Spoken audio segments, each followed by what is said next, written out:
চাকরি দেওয়ার নাম করে টাকা নেওয়ার অভিযোগ উঠল লাভপুরে। অভিযুক্ত দুই ব্যক্তির মধ্যে একজন খোদ লাভপুরের প্রাক্তন বিধায়ক মনিরুল ইসলাম, অন্যজন প্রাক্তন প্রধান সুভাষ ব্যানার্জি। এফআইআর দায়ের হয়েছে লাভপুর থানায়। অভিযোগ দায়ের করেছেন লাভপুরেরই বাসিন্দা সৌরদীপ সরকার নামে এক যুবক। এমনকি তারপরেই অন্যতম অভিযুক্ত লাভপুরের বাবুপাড়ার বাসিন্দা সুভাষ ব্যানার্জিকে গ্রেফতার করা হয়েছে বলেও জানা গিয়েছে। তবে এই ঘটনা প্রকাশ্যে আসতেই প্রকাশ পেয়েছে চাঞ্চল্যকর আরও একটি তথ্য।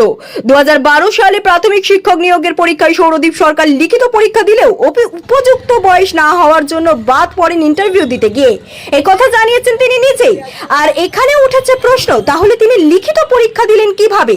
তবে সৌরদীপ সরকার অভিযোগ জানিয়েছেন অভিযুক্ত সুভাষ ব্যানার্জি তার প্রতিবন্ধু, আর সেই সুযোগে তার বাবার থেকে প্রথমে দফায় 2.5 লক্ষ, পরে প্রাক্তন বিধায়ককে সঙ্গে নিয়ে গিয়ে আরো 5 লক্ষ টাকা নেয়। কিন্তু ইন্টারভিউ বাদ পড়ার পর সেই টাকা আর ফেরত পাওয়া যায়নি।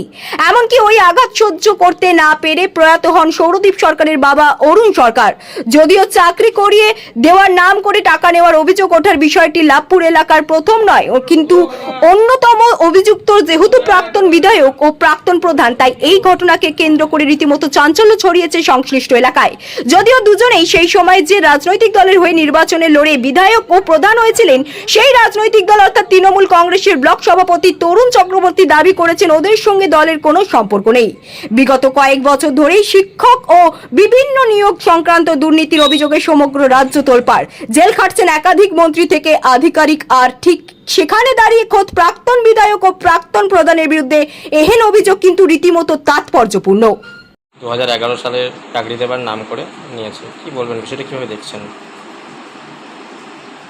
যে দুজনের নাম বলেন তারা একজন প্রাক্তন বিধায়ক আর একজন প্রাক্তন প্রধান।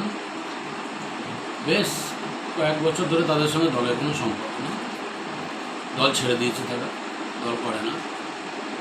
এবং সেই সময় ওরা আগে যে টাকা নিয়েছে, কে অভিযোগ করছে, পুলিশ তদন্ত করছে, তদন্ত করে যেটা হবে সেটা হবে। এর সঙ্গে আমাদের কোনো বিষয় নেই, আমাদের দলের বর্তমানে আমাদের দলের সঙ্গে এখন সম্পর্ক। যেহেতু তাদের অভিযোগ যে শাসক দলের বিধায়ক ছিল বলেই তাদেরকে টাকার জন্য প্রাক্তন ছিল, তারা তো বহু বছর আগে দল ছেড়েছে।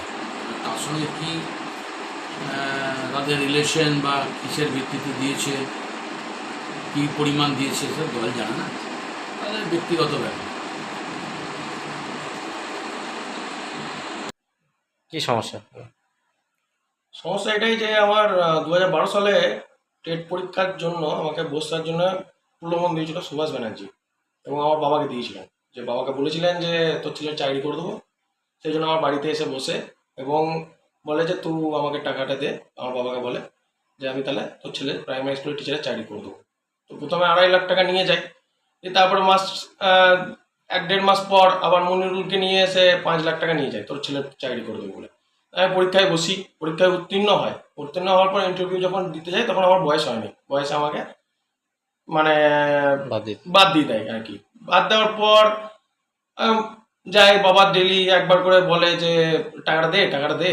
এবং বাবার বন্ধু, অন্তরঙ্গ বন্ধু ছিলেন গোপাল ব্যানার্জি, মানে ওনার নাম হচ্ছে ডাক নাম গোপাল ব্যানার্জি, সুভাষ ব্যানার্জিরও ভালো নাম।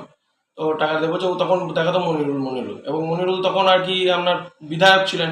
এবার বাবা সাহস করে কিছু বলতেও পারে নাই, সেই আতঙ্ক। এবং 2018 সালে 16 নভেম্বর যখন বাবা মারা যায়, মানে এই সুখে দুঃখে, মানে ছেলের চাকরি হলো না, টাকাটাও গেল, এই সুখে দুঃখে যখন বাবা মারা যায় 2018 সালে 16 নভেম্বর, তারপরে আমরা 26 ডিসেম্বর আমরা 2018 সালে আমি, মা, আমার মাসির ছেলে সুভাষ ব্যানার্জি এরা কলকাতা যায়। তখন মনিরুল ইসলাম সল্টলেক সেক্টর 5-এ যখন ফ্ল্যাটের বাড়িতে থাকতেন, তখন গিয়েছিলাম, গিয়ে আমাদেরকে হুঙ্কার দিয়ে ওখান থেকে তাড়িয়ে দেয়।